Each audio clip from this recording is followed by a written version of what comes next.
বাংলাদেশ জাতীয়তাবাদী দল দেশ নায়ক তারেক রহমানের নেতৃত্বে আবার দুর্বল আন্দোলন করে এই সরকারকে আমরা পতন করব, যেটা ইতিহাসের পাতায় লেখা থাকবে।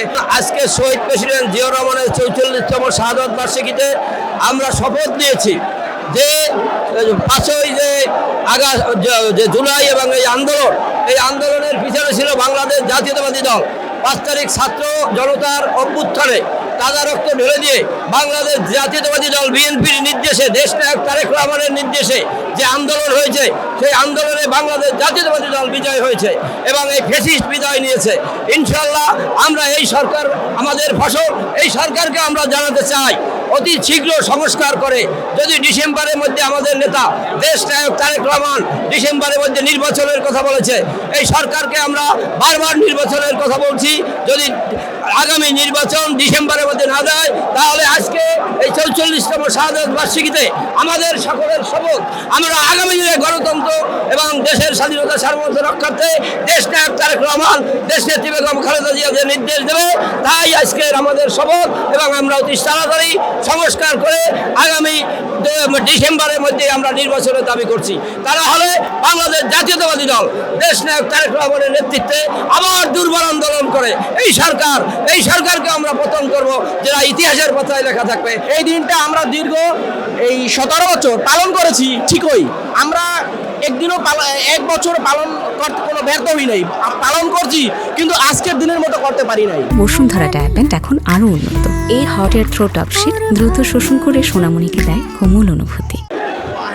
এত বছর আমাদের বহু বাধা বিপত্তির মাধ্যমে আমাদের এই দিনটা পালন করতে হয়েছিল, কিন্তু আজকে সেই বাধা আমরা পাচ্ছি না, এটা সত্য। গেট বন্ধ থাকতো, আমরা কখনো এই গেটে ঢুকতে পারিনি এবং মেন গেট পর্যন্ত বন্ধ থাকতো। আমরা ঢুকতাম চিনমৈত্রীর ওই গেট থেকে, যেখান থেকে আমাদের ছোট্ট একটা গেট, সেখান থেকে আমাদের ঢুকতে এবং বাইর হতে দিত, যা মানে খুবই কষ্টদায়ক আমাদের জন্য মনে হতো। আর এখন সকল গেট খোলা, সবাই আসতে পারে, নির্বিঘ্নে এখানে ফুল দিতে পারে। আর আপনারা দেখেছেন 21-এর শেষের দিকে আমাদের উপরে কিভাবে হামলা হয়েছে, এই জিয়া উদ্যানে ফুল দিতে এসেও আমরা হামলা শিকার হয়েছি। এখানে তখন আমাদের আমিনুল হক ভাই অত্যন্ত আক্রান্ত হয়েছে। তো ওই সময় আমরাও আক্রান্ত হয়েছিলাম পুলিশের দ্বারা এবং নির্যাতনের শিকার হয়েছিলাম। এখানে প্রচুর পরিমাণে ডিবি, পুলিশ এবং হাসিনার পেটোয়া বাহিনীগুলো যারা এই জায়গাটা একদম ভরে রাখতো, যাতে আমরা কোনো ধরনের ফুল দিতে না আসতে পারি।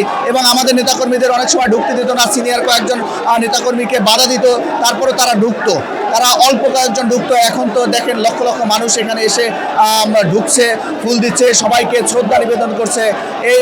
আজকের এই দিনে শহীদ জিয়াকে আমরা স্মরণ করছি, স্বাধীনতার ঘোষক যিনি, তার বলিষ্ঠ কণ্ঠস্বরে বাংলাদেশের আপামর জনগণ এই যুদ্ধে ঝাঁপিয়ে পড়েছে। আর এখানে যে আওয়ামী লীগ দেখেন, তারা কিন্তু যুদ্ধের সময় ছিল, তারা যুদ্ধের সময় প্রথমাংশে থেকে তারা কিন্তু ইন্ডিয়ায় আশ্রয় গ্রহণ করছে, বাকিটার সময় তারা জনগণের পাশে থাকেনি এবং দেশ একটা অস্থিতিশীল পরিবেশের মধ্যে রেখে তারা চলে গেছে। এই হলো আওয়ামী লীগের তার রাজনীতি। আওয়ামী লীগ দেখেন এই সংকটময় মুহূর্তগুলো বাংলাদেশে একটা ফেসিজম সৃষ্টি করে তারপরে এখন চলে গেছে। শেখ হাসিনা পালিয়ে যায় না, শেখ হাসিনা পালিয়ে গেছে, এই হলো বাস্তবতা। আওয়ামী লীগ কখনো বাংলাদেশের ভালো চায় বিদায় আমার মনে হয় না।